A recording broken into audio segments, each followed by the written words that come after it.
Senhor, porém, está no seu santo templo. Cale-se diante dele toda a terra. Amém. Abramos a palavra de Deus em Êxodo capítulo 20, versículo. Nós vamos ler os versículos 1, 2 e o 13, que é o texto da nossa meditação nesta manhã, o sexto mandamento. Êxodo 20, versos 1, 2 e 13. Diz assim a palavra do Senhor: Então falou Deus todas estas palavras: Eu sou o Senhor, teu Deus, que te tirei da terra do Egito, da casa da servidão. Não matarás. Amém.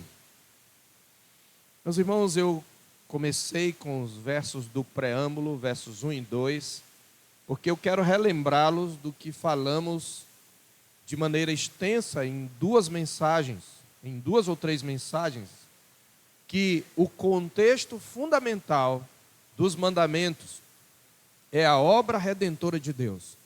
Aquilo que dá fundamento ao cumprimento dos mandamentos, aquilo que nos motiva a cumprir os mandamentos, é aquilo que Deus já fez por nós, desde o Velho Testamento.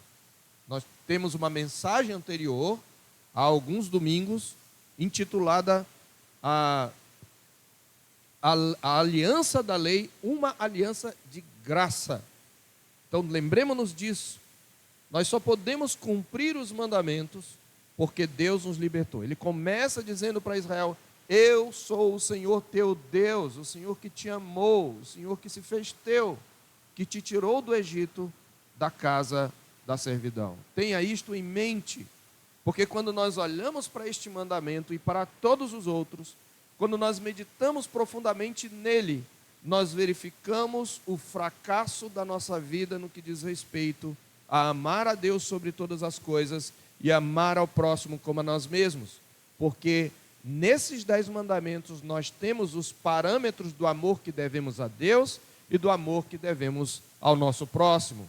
Lembremos-nos que os 4 primeiros mandamentos especialmente referem-se à forma como nós expressamos o nosso amor a Deus, e os 6 últimos mandamentos à forma como nós amamos o nosso próximo. E é interessante notar que alguns desses mandamentos são mais curtos do que outros. E um dos comentaristas que nós consultamos, ele traz uma observação que eu achei muito perspicaz. Ele chega à conclusão de que esses mandamentos, não matarás, não adulterarás, não furtarás, são mandamentos que, pela sua característica evidente, a maioria de nós não necessitam de muita explicação. Todos nós concordamos que não devemos tirar a vida do nosso próximo, que não devemos roubar, furtar o nosso próximo, que nós não devemos adulterar. Então, é por isso que esse mandamento é curto, porque a gravidade do seu pecado, do pecado contra esse mandamento, é evidente. E eu quero dividir essa exposição, o título da nossa mensagem é Não Matarás, significado e implicações do 6º mandamento. Não matarás está entre aspas, né? Porque é como o mandamento está. Não matarás, nós vamos ver hoje o significado e as implicações do 6º mandamento. Então nós começamos com o significado e depois nós vamos mostrar as implicações. No significado nós vamos tratar do que o mandamento não significa e do que o mandamento significa. Nas implicações nós vamos ver o que o mandamento proíbe e o que o mandamento ordena. Lembremos-nos daquele parâmetro do nosso catecismo maior, que onde um pecado é proibido, a ação oposta está sendo ordenada. E onde uma ação é ordenada, a ação oposta está sendo proibida. Então, quando você tem o mandamento na forma negativa, nós temos que entender que Deus quer mais do que proibir-nos de cometer aquele pecado. Ele quer que positivamente possamos agir de modo contrário àquele pecado. Nós vamos entender ao longo da exposição. Passemos então, em primeiro lugar, ao significado de não matarás. Primeiro mostrando o que o mandamento não significa. E aqui precisamos desfazer alguns mal entendidos que muitos têm tido e têm propagado a partir dessa expressão não matarás. Então, o que o mandamento não significa? Primeiro, não significa que Deus é contra a pena de morte. Eu sinto muito se eu vou lhe decepcionar. Nesse mandamento, Deus não está proibindo a pena de morte. Ele não se estende à pena de morte. Pelo contrário, foi Deus quem instituiu a pena de morte, exatamente para conter a violência que quebra este mandamento. E porque a vida humana é sagrada. E aqui, um princípio importante. O princípio fundamental, ou o princípio que fundamenta o não matarás é este: Deus fez o homem à sua imagem e semelhança.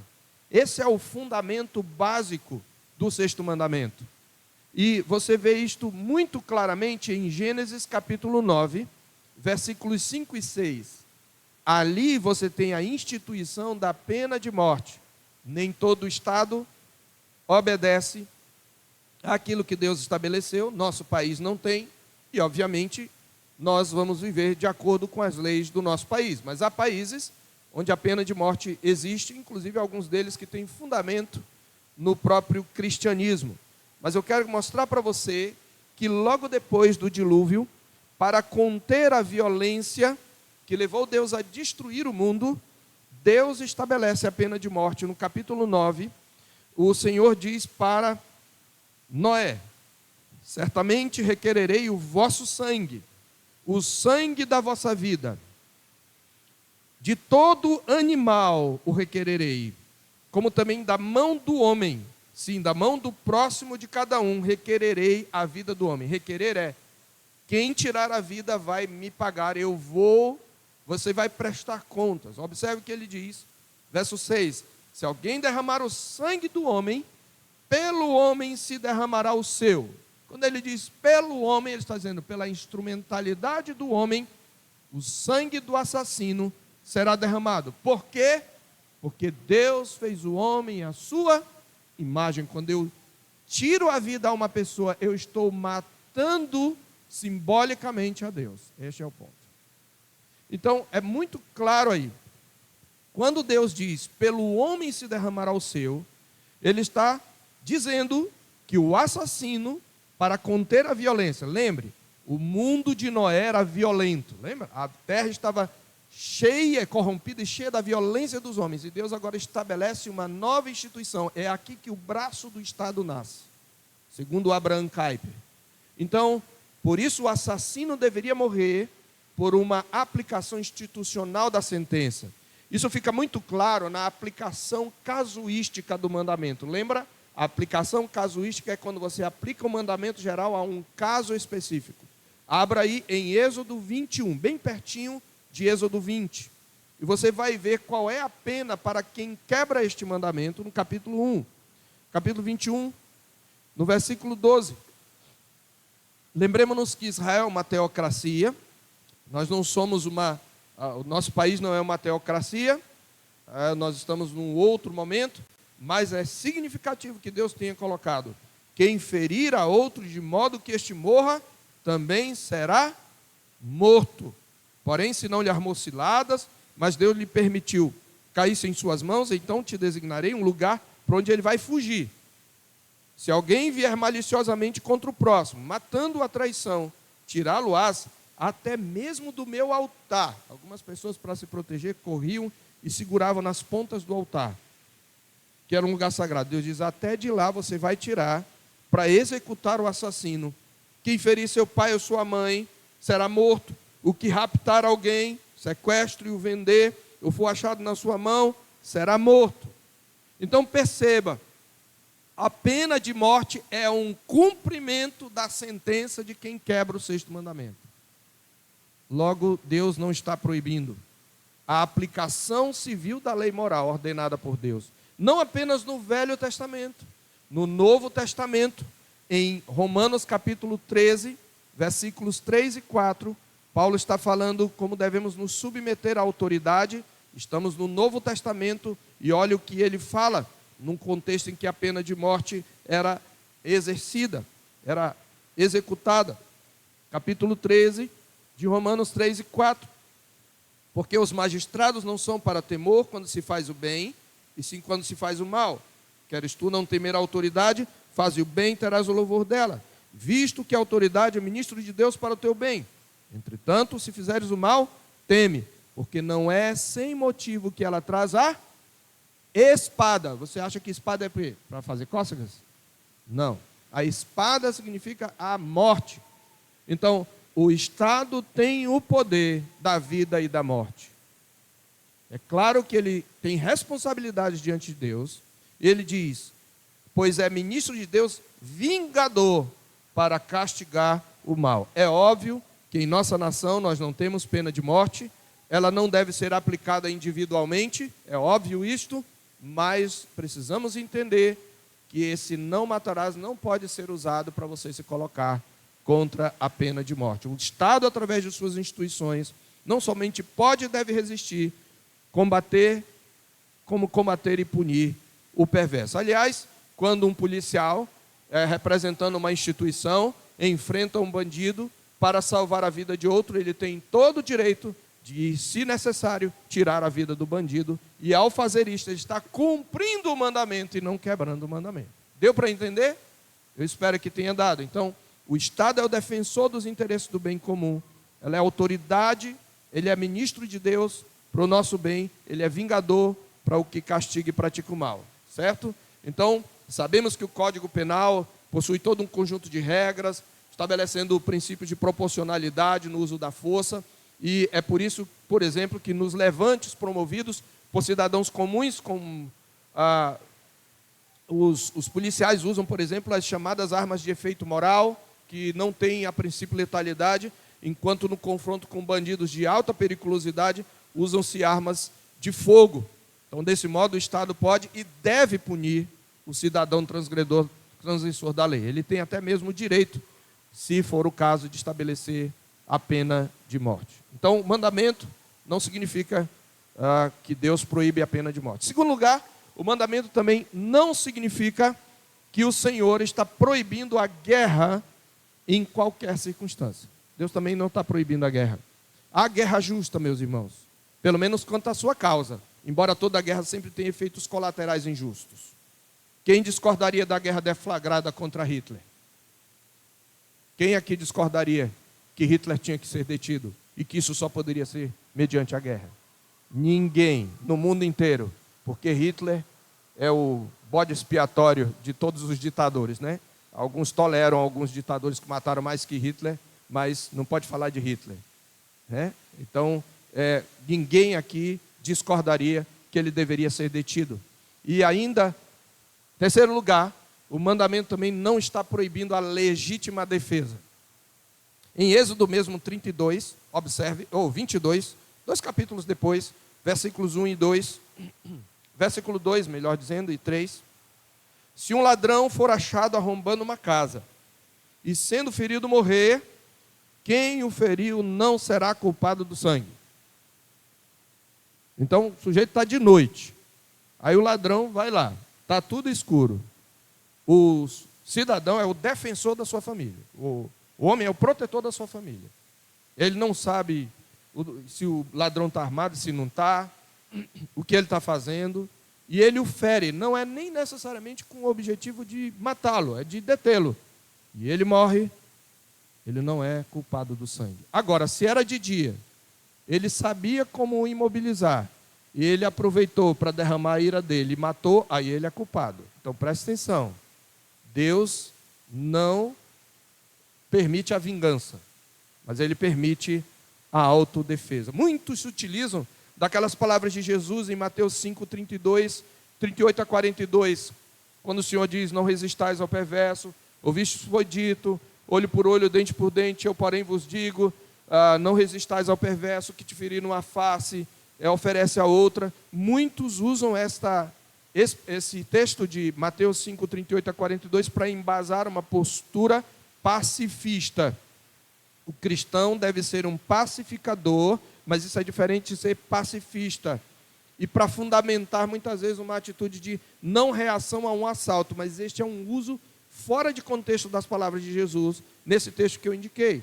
Nesse texto de Mateus 5, 38 a 42, Jesus está a corrigir a distorção farisaica da chamada lei de talião. Essa lei estabelece o princípio de olho por olho e dente por dente, mão por mão, pé por pé. E ela fazia parte do Código Civil de Israel. E ela foi sancionada, na verdade, para coibir a violência e refrear o espírito de vingança que quebra o sexto mandamento, estabelecendo princípios de retribuição, compensação e justiça. Então, longe de ser uma aplicação cruel da vingança, a lei, chamada lei de talião, olho por olho, dente por dente, ela estabelecia o precedente de que a punição deve se ajustar ao crime praticado e não excedê-lo. Este é o ponto.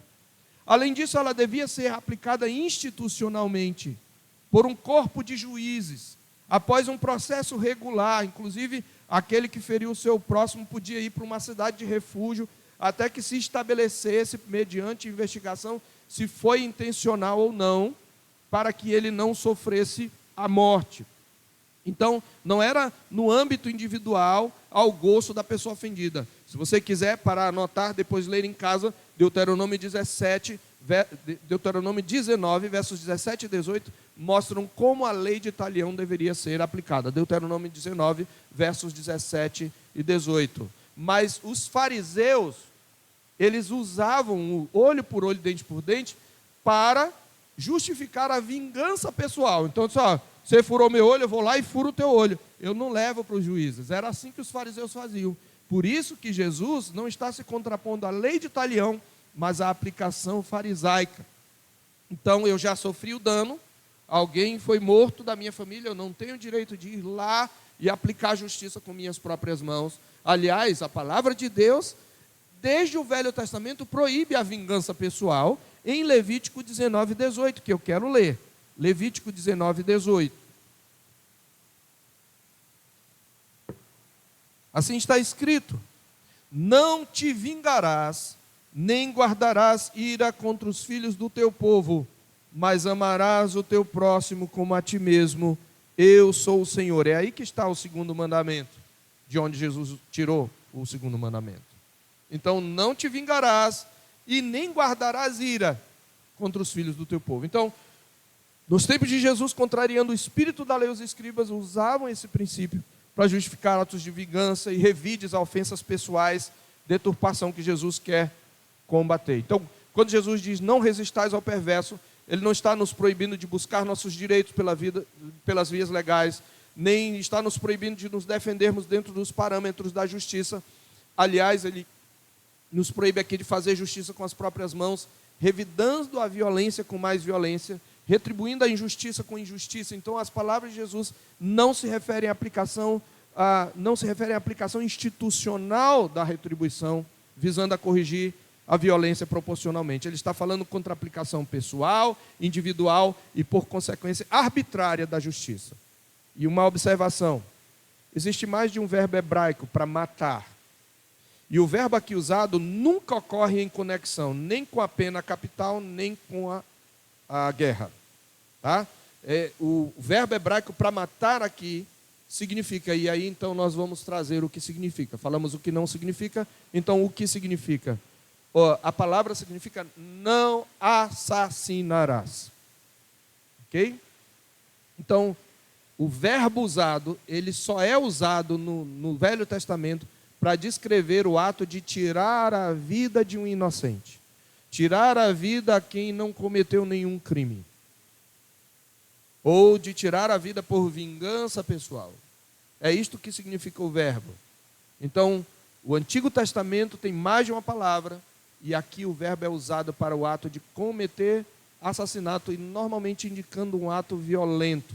Às vezes até expressa o homicídio culposo, quando não há intenção de matar, mas a violência do ato aqui é destacada no sentido do verbo. Portanto, o sentido é este: não tirarás uma vida inocente, não assassinarás, não cometerás homicídios. Ok? Em segundo lugar, então, nós podemos passar a implicações do mandamento. E é aqui que a coisa complica. Por que complica para nós? Porque esses mandamentos são tão autoevidentes. O pecado que eles denunciam, não matarás, não adulterarás, não furtarás, são tão autoevidentes, é tão autoevidente, que a gente, quando quer mostrar, ou que de alguma maneira a gente não é tão pecador assim, a gente é o primeiro, são os primeiros que a gente cita. Olha, pastor, eu sei que eu sou pecador, mas nunca matei. Eu quero que você saia daqui respondendo essa pergunta. Será que você nunca matou mesmo? Vamos ver. O que o mandamento proíbe? Queridos, há muitas implicações e eu quero começar com as mais evidentes. Primeiro, esse mandamento proíbe o suicídio. Isso aqui é muito importante. Eu não tenho direito de tirar nem a minha vida. Eu também sou imagem e semelhança de Deus e ela é preciosa. E quando eu cometo suicídio, eu peco contra Deus. Eu não estou aqui entrando na questão se o suicida vai para o céu ou para o inferno. Eu posso conversar com você em particular. Mas eu posso já adiantar uma resposta. Jesus salva qualquer tipo de pecador, inclusive o suicida. Mas o ponto aqui é que o suicídio é uma quebra do 6º mandamento. Exceto no caso de doenças mentais orgânicas, meus irmãos, como demência, por exemplo. Como alguém tem alucinação e para fugir de um monstro imaginário se atira de um prédio. Exceto nesses casos, o suicídio é uma quebra do 6º mandamento, porque fere o princípio fundamental e é um péssimo testemunho quando um crente tira a vida. É terrível, é algo que nós devemos chorar, é uma tragédia, mas é, acima de tudo, um péssimo testemunho. É uma escolha moralmente culpável e condenável, como define Kevin DeYoung. O autor também observa corretamente que todos os 5 casos de suicídio na Escritura ocorreram em um contexto de vergonha e de derrota. E eu não vou citar esses casos aqui, depois eu posso trazer para você os textos. Ele acrescenta que, de maneira semelhante, quando as pessoas de caráter mais nobre não se suicidam, mas pedem a Deus que tire a vida delas, como é o caso de Jonas ou o caso de Jó, claramente Deus enxerga naquele contexto esses pedidos como autodestrutivos e como desfavoráveis. Então, certamente, quem comete suicídio quebra o 6º mandamento. Segunda forma de quebrar o 6º mandamento, o aborto. E isto precisa ficar muito claro, porque tem muito crente que diz, não, eu sou contra o aborto. Mas tudo bem se o país, isso aí é de cada um. Não é de cada um. A vida de um bebê é uma vida humana completa. E você não deve ser apenas contra o aborto, mas tudo bem se o país legalizar. Não, você deve ser contra a legalização. A Bíblia diz, atender a justiça, repreender o opressor, defender o direito do órfão, pleitear a causa das viúvas. Os crentes têm o dever de se levantar e pleitear a causa dos bebês, dos mais de 50 milhões de bebês no mundo que estão sendo assassinados no ventre de suas próprias mães. O aborto é uma quebra do 6º mandamento. Veja, numa aplicação casuística desse mandamento no capítulo 21. No capítulo 21, observe os versos 22 a 25. Ao sancionar a pena por dano causado a um feto, o Senhor aplica a lei de talião, o que pressupõe o valor desse feto como vida humana. Versos 22. Se homens brigarem e ferirem uma mulher grávida, e forem a causa de que aborte, porém sem maior dano, aquele que feriu será obrigado a indenizar, segundo o que lhe exigir o marido da mulher, e pagará como os juízes lhe determinarem. Mas se houver dano grave, então darás vida por vida, olho por olho, dente por dente, mão por mão, pé por pé. Queimadura por queimadura, ferimento por ferimento, golpe por golpe. Aqui existem duas interpretações.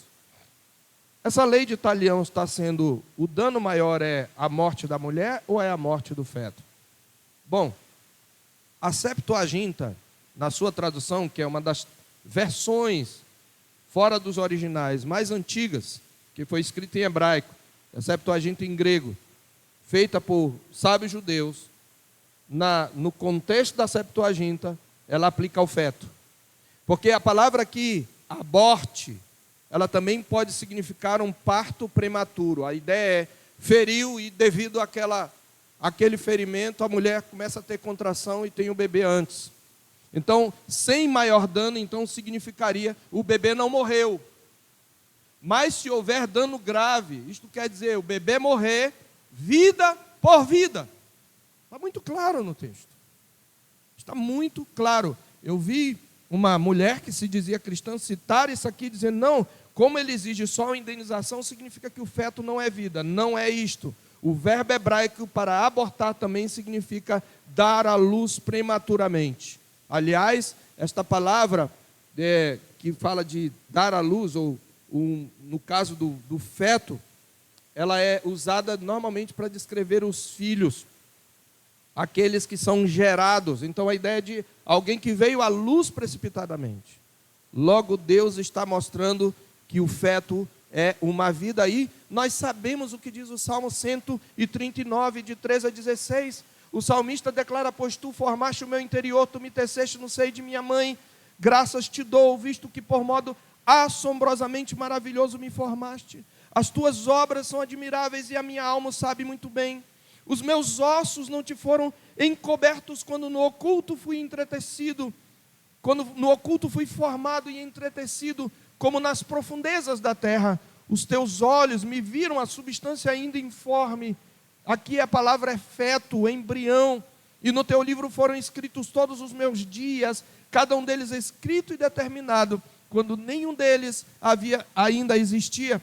Então, as expressões aqui usadas, meus irmãos, pelo salmista, ao descrever a criação de Deus desde a sua concepção e desde a nossa, retratam um corpo cuidadosamente construído e entretecido. Aqui ele usa a figura do tecelão. Cada tecido faz parte daquela vida. Então, embora separado da esfera normal da vida, esse ser formado de modo assombrosamente maravilhoso já é um eu diante de Deus. Tu me formaste o interior, graças te dou porque tu me formaste de modo assombrosamente maravilhoso. Essa expressão, como eu falei, traduzida por substância informe, descreve o embrião ou o feto. Quando ele diz, as tuas obras são admiráveis, olhando para aquele feto, como que fora de si mesmo, ele está dizendo, ele está expressando o princípio que é o fundamento do não matarás. Ele foi feito desde a concepção, a imagem e semelhança de Deus. E quem de nós aqui já esqueceu a mensagem de Lucas, onde vimos que o feto João Batista, cheio do Espírito Santo, adora o embrião Jesus. Lá em Lucas, capítulo 1. Não devemos ter dúvida, meus irmãos, e os cristãos em toda a história nunca foram a favor do aborto. Nunca, exceto nos dias de hoje. Alguns que se dizem cristãos e dizem, não, eu sou contra o aborto, mas essa questão é cada um, não é cada um. Você sendo conivente, você sendo omisso, você está quebrando o 6º mandamento. O que torna a vida humana, desde a concepção assombrosamente maravilhosa, é que Deus fez o homem à sua imagem. Como disse João Calvino, comentando este mandamento, e este capítulo 21 mesmo de Êxodo, ele diz, o feto, embora no ventre da mãe, já é um ser humano, e torna-se quase um crime monstruoso tirar dele a vida que ainda não começou a desfrutar. Se parece ser mais tenebroso matar um homem em sua própria casa do que no campo, porque a casa desse homem é seu lugar de refúgio mais seguro. É certamente mais cruel destruir um feto no útero antes de vir à luz. A crueldade do aborto, meus irmãos, está no fato de que esse assassinato atenta contra a vida humana em sua fase mais vulnerável e com a cumplicidade daquela que foi criada para nutrir essa frágil criatura dentro de si. Então o aborto quebra o 6º mandamento. Em terceiro lugar, aqui tem uma aplicação que é onde mais nós somos surpreendidos com a nossa pecaminosidade. Uma terceira forma, uma terceira ação ou atitude que o 6º mandamento proíbe é a ira pecaminosa. e os seus frutos. A ira pecaminosa e os seus frutos são proibidos, e quem faz esta aplicação é o nosso Senhor e Redentor, lá em Mateus capítulo 5, versículos 21 a 26. Logo depois de dizer que ele não veio para revogar a lei, mas para cumpri-la. Observe a aplicação que ele faz do 6º mandamento. Ouvistes que foi dito, verso 21. Ouvistes que foi dito aos antigos: não matarás, e quem matar estará sujeito a julgamento. Eu, porém, vos digo: todo aquele que sem motivo se irar contra seu irmão, a palavra aqui é todo aquele que guardar ira contra o seu irmão. Não é você ter aquela indignação simplesmente repentina, mas é ela te dominar e você guardar essa ira contra o seu irmão, estará sujeito a julgamento. Por quê? Porque quebrou o 6º mandamento.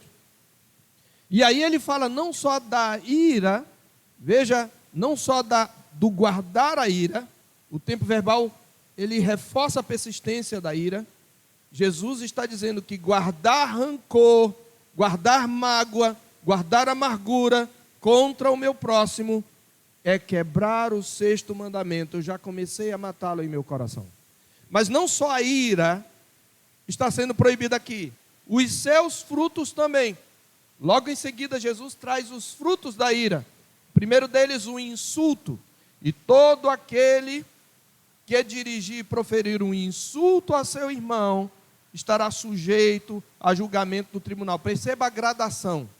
Jesus usa o termo julgamento, julgamento do tribunal e inferno de fogo. Jesus está pesando, Jesus está intensificando a pena. Ele está dizendo, você quebra o 6º mandamento. Essa palavra dirigir um insulto traduz literalmente o original que diz: quem disser ao seu irmão raca, e essa palavra raca era uma palavra aramaica que significava estúpido, insensato, idiota ou trouxa.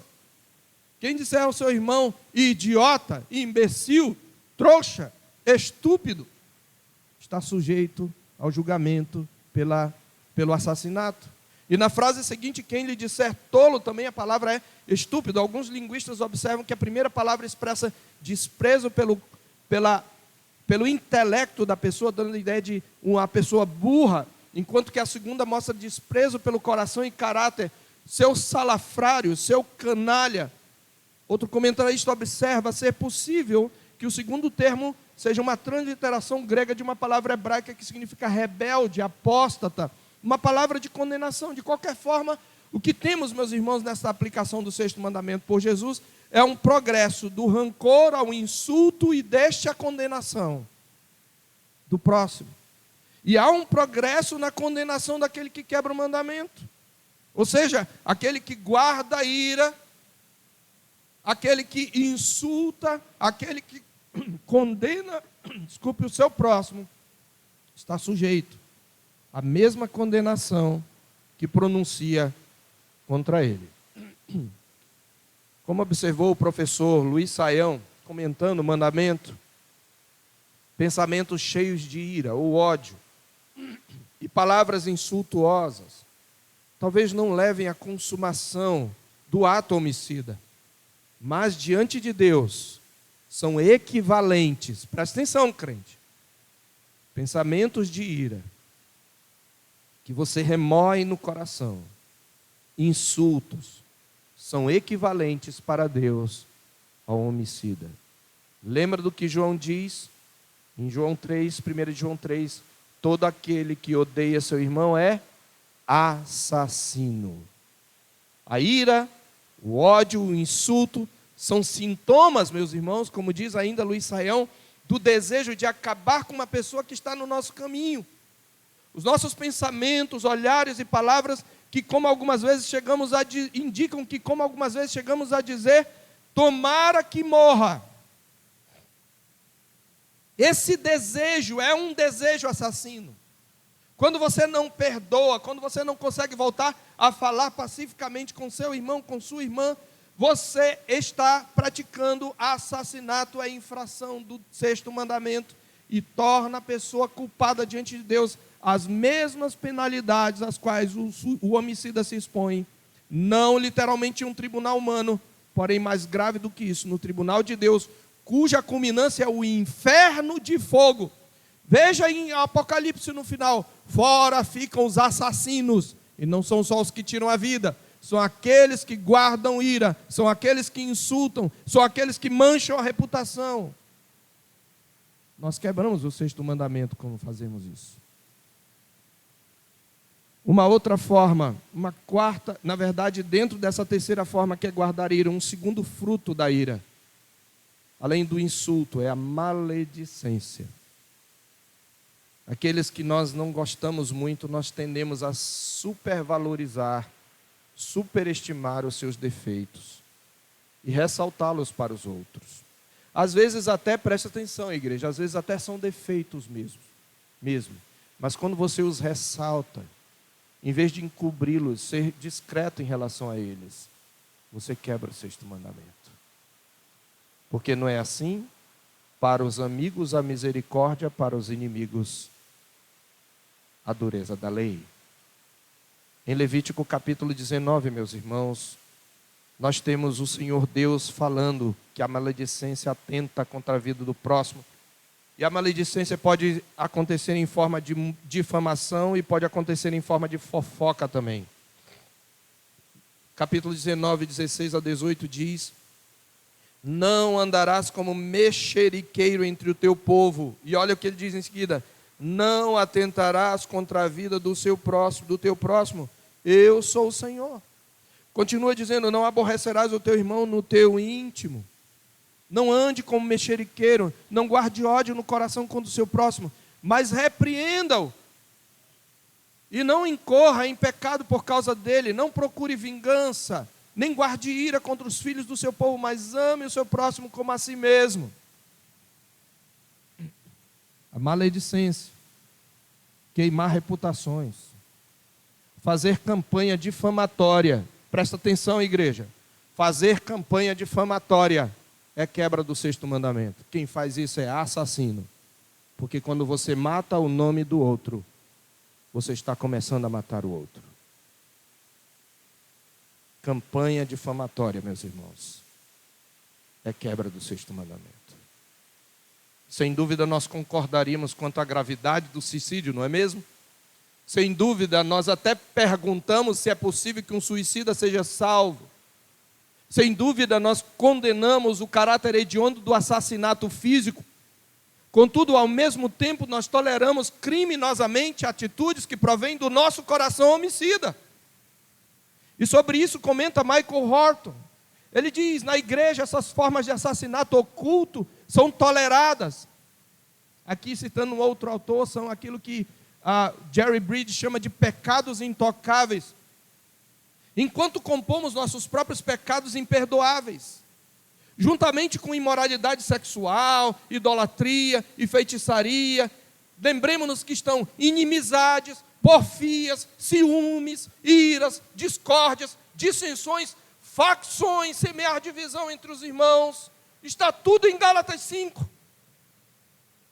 E mesmo assim, diz o autor, são precisamente essas maçãs azedas que criam as maiores divisões do corpo de Cristo. Prostituição é grave, mas não necessariamente divide o corpo de Cristo, mas dissensão, facção, calúnia, difamação, campanhas difamatórias dividem o corpo de Cristo. E nós deveríamos rechaçá-las, nós deveríamos repreendê-las, nós deveríamos denunciá-las.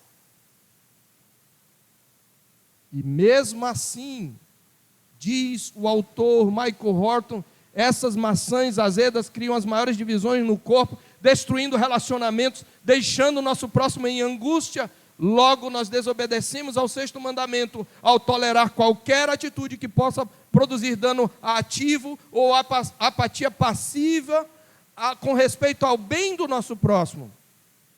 Horton denuncia a ampla escala na qual esse mandamento é violado por nós, como cristãos, neste tempo e neste lugar. Você pode dizer que nunca matou?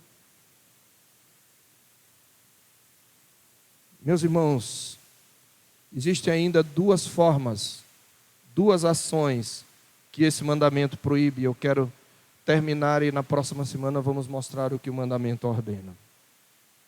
Uma outra forma, uma outra atitude que o mandamento proíbe é a acepção de pessoas. Acepção de pessoas. Em Tiago capítulo 2, versos 1 a 11, observe que nas suas advertências contra a discriminação do próximo pela sua aparência, ele culmina essas advertências com uma citação do 6º mandamento. E a gente gosta muito de citar um versículo desse mandamento, para mostrar que ninguém é capaz de cumprir a lei. Mas observe qual é o contexto.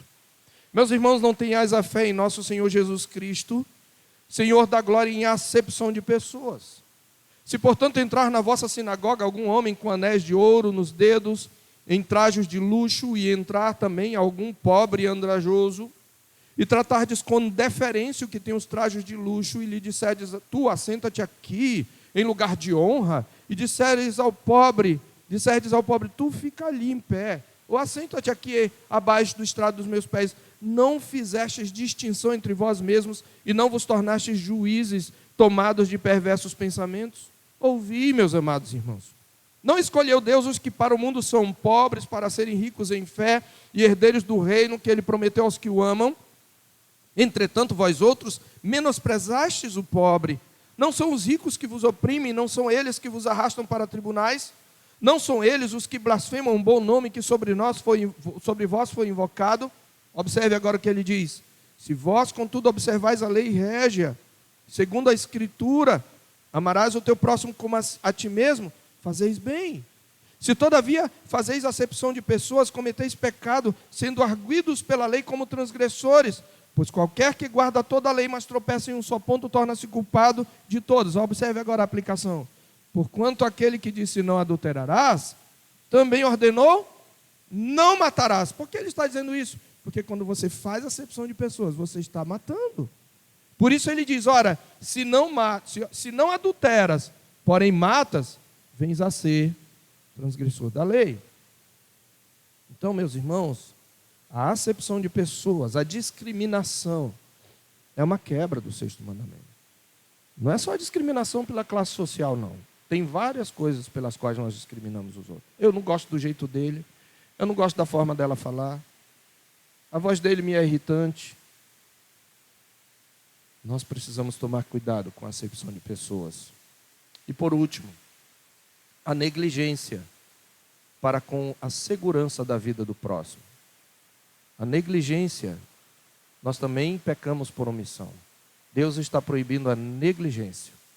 Em Êxodo 21, no capítulo seguinte, e nós encerramos com isto, está escrito, é uma aplicação casuística da lei.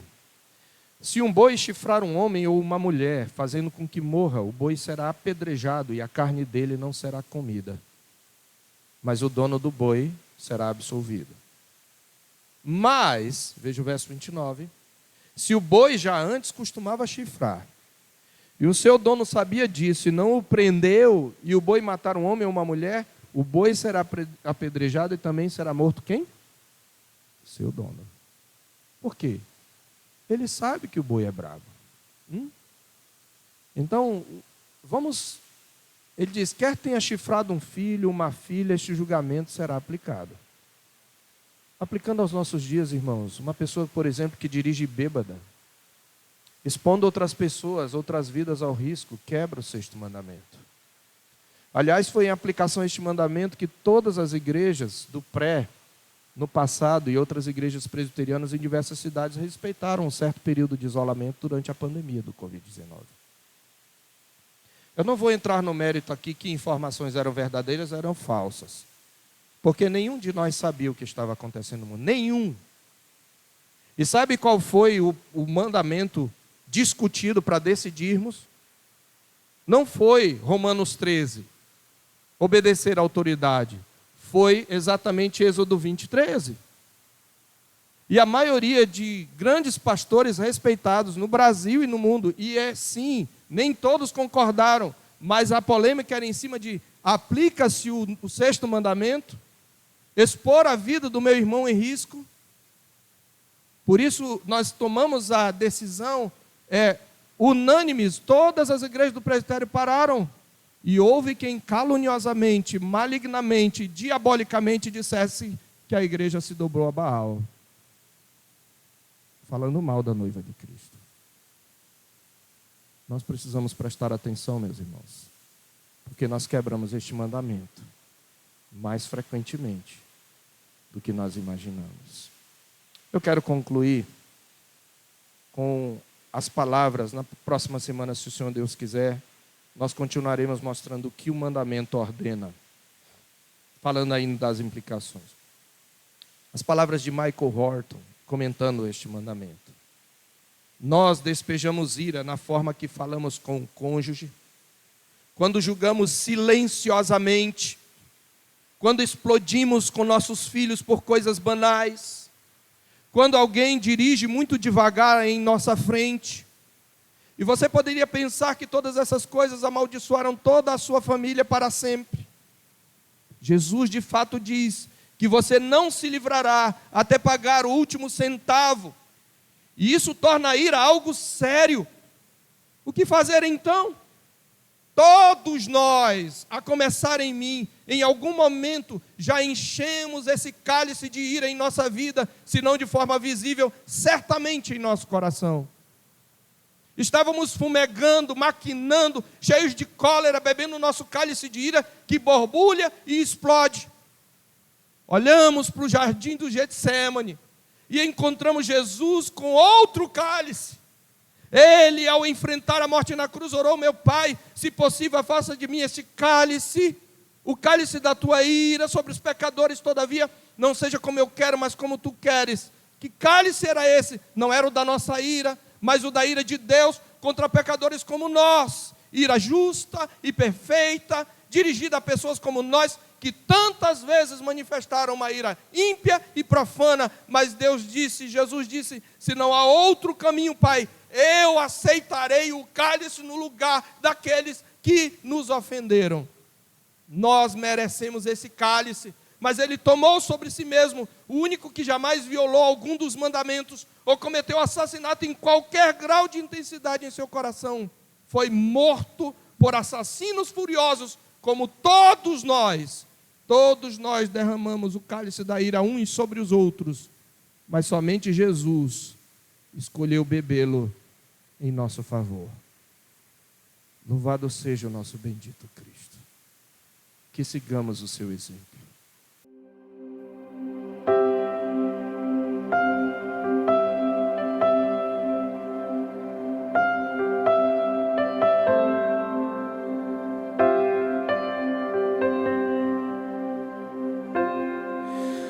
Tu és bem-vindo aqui.